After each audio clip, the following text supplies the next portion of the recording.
الحمد لله وحده والصلاة والسلام على من لا نبي بعده فأعوذ بالله من الشيطان الرجيم بسم الله الرحمن الرحيم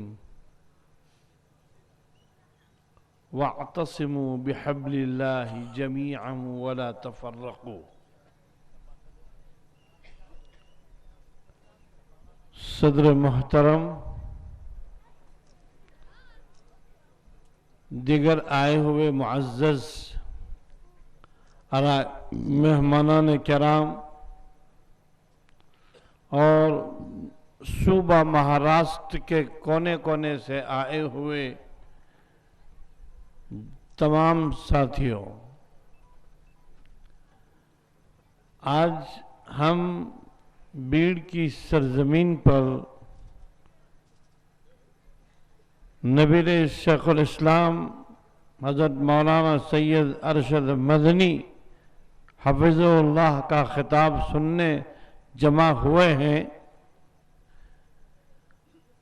اور میں آپ کے اور ان کے درمیان حائل ہونا نہیں چاہتا۔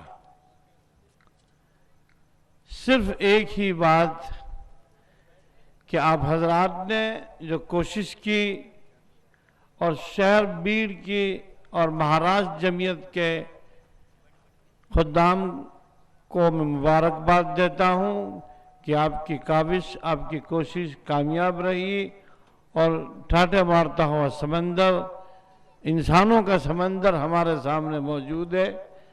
ان محنت کرنے والوں کی کوششوں کو اللہ جزائے خیر نصیب فرمائے، اور جو پیغام ہمیں لینا ہے وہ حضرت سے لینا ہے۔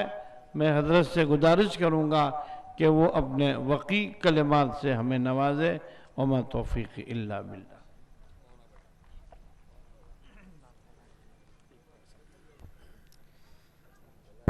اب بلا کسی تمہید کے میں جانشین شیخ الاسلام صدر جمعیت علماء ہند حضرت مولانا سید ارشد مدنی دامت برکاتہم سے درخواست کرتا ہوں کہ حضرت تشریف لائیں اور اپنے خطاب سے ہم سب کو محظوظ فرمائیں۔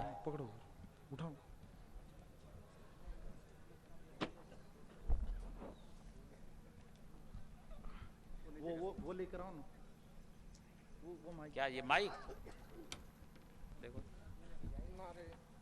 جائے گا وہاں تک؟ وہ صحیح ہے، وہ ٹیبل پر رکھ دیں گے، صحیح نہیں صحیح ہے،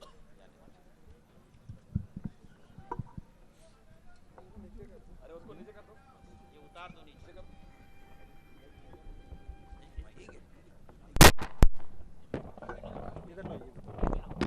بسم اللہ الرحمن الرحیم۔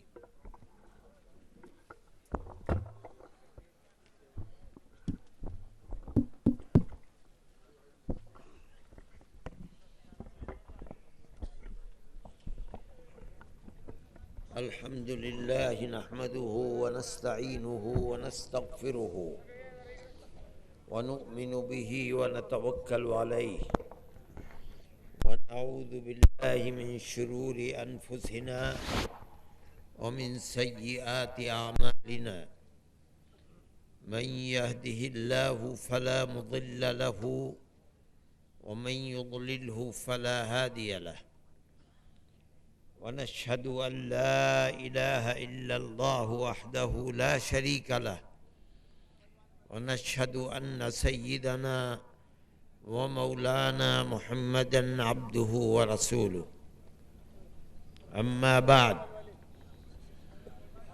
عن عبادة بن الصامت رضي الله تعالى عنه أن رسول الله صلى الله عليه وسلم قال: اضمنوا لي ستا في أنفسكم أضمن لكم الجنة: اصدقوا إذا حدثتم، وأوفوا إذا وعدتم، وأدوا إذا اؤتمنتم، واحفظوا فروجكم، وغضوا ابصارکم وکفوا ایدیکم او کما قال علیہ الصلاۃ والسلام۔ صدر محترم اور اس شہر اور قرب و جوار کے مختلف مذہب اور دھرموں کے ماننے والے معزز حضرات،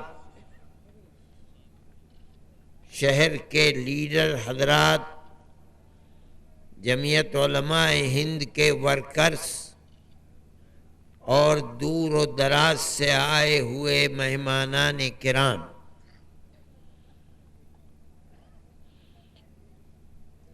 یہ جلسہ جس میں ہم اور آپ بیٹھے ہیں قومی یکجہتی کے عنوان پر بلایا گیا ہے۔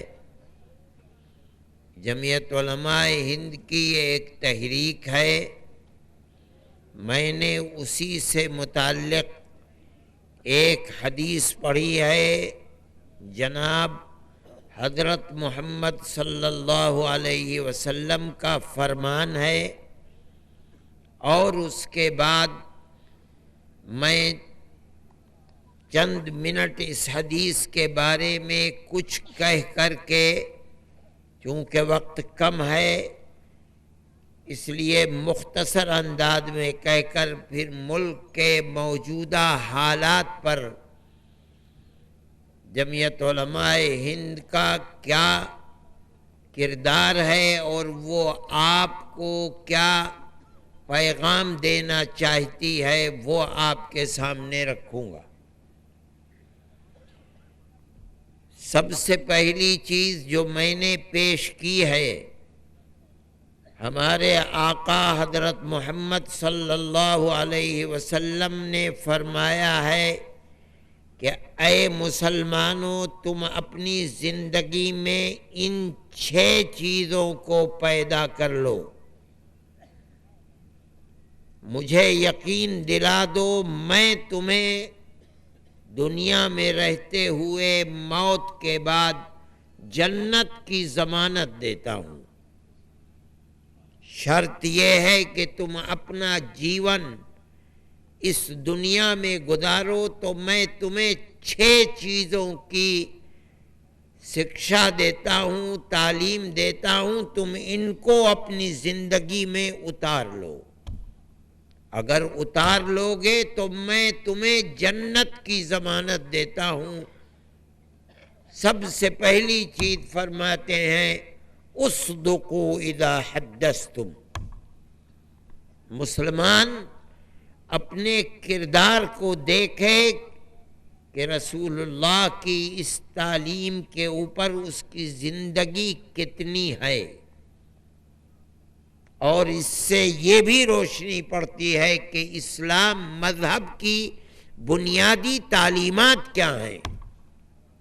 اس لیے کہ آج ساری دنیا کے اندر اسلام کی اس تصویر کو پیش کیا جا رہا ہے جو اس کی حقیقی تصویر نہیں ہے۔ سب سے پہلی چیز فرماتے ہیں کہ اے مسلمانوں، جب بولو سچ بولو۔ تمہاری زبان سے کبھی جھوٹ بات نہ نکلنی چاہیے۔ کہنے کو تو بات ہے کہ جھوٹ مت بولو، مگر اصل مدعا کیا ہے؟ آدمی جھوٹ بول کر سامنے والے کو دھوکہ دیتا ہے۔ اللہ کا نبی مسلمان کو تعلیم دے رہا ہے، آدیش دے رہا ہے، کبھی کسی کو دھوکہ مت دو۔ تمہارے سامنے کوئی بھی ہو، اس سے کوئی بحث نہیں کہ اس کا دھرم کیا ہے، مسلمان ہے، ہندو ہے، کرسچن ہے، یہودی ہے، اس کا کوئی بھی مذہب ہو، تم اگر اپنی زندگی کے اندر اس کو اتار لو گے تو کل تمہیں جنت ملے گی، نہیں اتارو گے تو تم اپنی آخرت کے جیون کو امن کے ساتھ نہیں گزار سکتے۔ یہ سب سے پہلی تعلیم ہے، کسی کو دھوکہ مت دو، اس کا دھرم کچھ بھی ہو۔ پہلی تعلیم۔ میں بہت مختصر بات کہہ رہا ہوں۔ پھر دوسری چیز فرماتے ہیں وَأَوْفُوا إِذَا وَعَدتُّمْ، جب کسی سے وعدہ کرو تو اس وعدے کو پورا کرو۔ وہ تمہارا دوست ہے، دشمن ہے، جس سے تم وعدہ کر رہے ہو اس کا دھرم کیا ہے؟ وہ ہندو ہے، مسلمان ہے، کرسچن ہے، یہودی ہے۔ اگر تم سچے پکے مسلمان بننا چاہتے ہو اور اس دنیا کے اندر عزت اور موت کے بعد دوسرے جیون کے اندر امن و امان اور خدا کی رحمت چاہتے ہو، تو دوسری تعلیم رسول اللہ دے رہا ہے، جس سے وعدہ کرو سچا وعدہ کرو، پورا کرو۔ یہ اسلام کی تصویر ہے۔ میں رسول اللہ کی تعلیم آپ کو سنا رہا ہوں۔ تیسری چیز فرماتے ہیں وَأَوْفُوا، فرماتے ہیں وَأَدُّوا إِذَا تُمِنْتُمْ، اگر کوئی شخص تمہارے پاس کوئی امانت رکھتا ہے، میرا یہ سونا رکھ لو، پیسہ رکھ لو، چاندی رکھ لو، زمین رکھ لو، گھر رکھ لو، اللہ کا نبی فرماتا ہے ہر ایک کے حق کو ادا کرو۔ یہاں بھی وہی چیز ہے۔ یہ نہیں فرما رہا ہے کہ مسلمان کی امانت کو ادا کرو، نہیں۔ مسلمان کو تعلیم دی جا رہی ہے، جس کا حق ہے، وہ ہندو ہے، مسلمان ہے، کرسچن ہے، یہودی ہے، اس نے تجھ پر اطمینان کر کے اپنا حق تجھے لا کر دیا ہے کہ اس کی حفاظت کر۔ رسول اللہ فرماتا ہے اس کا دھرم کچھ بھی ہو، اس سے کوئی بحث نہیں ہے، اس کے حق کو ادا کرو۔ امانت کے اندر خیانت کرنے والا، کسی کے حق کو دبا لینے والا، چاہے وہ اپنے آپ کو کتنا ہی بڑا مسلمان سمجھتا ہو، اللہ کا نبی فرماتا ہے یہ پکا مسلمان اور ایمان والا نہیں ہے۔ رسول اللہ نے فرمایا لا ایمان لمن لا امانت لہ، جس کے دل میں امانت نہیں ہے یہ سمجھو اس کے دل میں ایمان نہیں ہے۔ اور امانت کا یہ مطلب نہیں ہے کہ اگر مسلمان کا حق ہے تو وہ حق ہے، اگر ہندو کا حق ہے، کرسچن کا حق ہے، یہودی کا حق ہے تو وہ حق نہیں ہے، نہیں۔ فرماتے ہیں ہر ایک کا حق ادا کرو، یہاں نہیں ادا کرو گے کل قیامت کے دن دینا پڑے گا، چاہے وہ کسی کا بھی حق ہو، اس سے کوئی سروکار نہیں ہے۔ یہ اسلام کی تصویر ہے۔ مسلمان اپنے گریبان میں منہ ڈال کر دیکھے کہ رسول اللہ کی ان تعلیمات کے اوپر اس کا کتنا عمل ہے۔ قرآن کے اندر حکم دیا گیا ہے، قرآن میں حکم ان اللہ یأمرکم ان تؤدوا الامانات الی اہلہا وَإِذَا حَكَمْتُمْ بَيْنَ النَّاسِ أَن تَحْكُمُوا بِالْعَدْلِ، اللہ تم کو حکم دیتا ہے کہ جس کا حق ہے اس کے حق کو ادا کرو، جس ہاتھ سے لیا ہے اسی ہاتھ کو دو۔ اور ایک اور دوسری چیز فرمائی وَإِذَا حَكَمْتُمْ بَيْنَ النَّاسِ أَن تَحْكُمُوا بِالْعَدْلِ، اگر دو آدمیوں میں جھگڑا ہے اور دو آدمی تمہارے پاس آئے کہ ہمارے جھگڑے کو چکا دو، اللہ فرماتا ہے جب بھی آدمیوں کے درمیان میں فیصلہ کرو تو تمہارا ہر فیصلہ عدل و انصاف کا فیصلہ ہونا چاہیے۔ قرآن کے الفاظ یہ نہیں ہے وَإِذَا حَكَمْتُمْ بَيْنَ الْمُسْلِمِينَ أَن تَحْكُمُوا بِالْعَدْلِ، قرآن یہ نہیں کہتا ہے کہ جب مسلمانوں میں فیصلہ کرو تو عدل و انصاف کا فیصلہ کرو، اگر مسلمان نہیں ہے تو عدل و انصاف کی ضرورت نہیں، قرآن کہہ رہا ہے لوگوں کے درمیان فیصلہ کرو تو عدل و انصاف کا فیصلہ۔ وہ لوگ اپنا مذہب اور دھرم کیا رکھ، اس سے کوئی بحث نہیں ہے، وہ یہودی ہیں، کرسچن ہیں، کسی دین کو نہ ماننے والے ہیں، مورتیوں کی پوجا کرنے والے ہیں، اس سے کوئی بحث نہیں۔ اللہ رسول اللہ کی زبان سے یہ آدیش دیتا ہے مسلمان کو جب فیصلہ کرو عدل و انصاف کا سچا فیصلہ کرو۔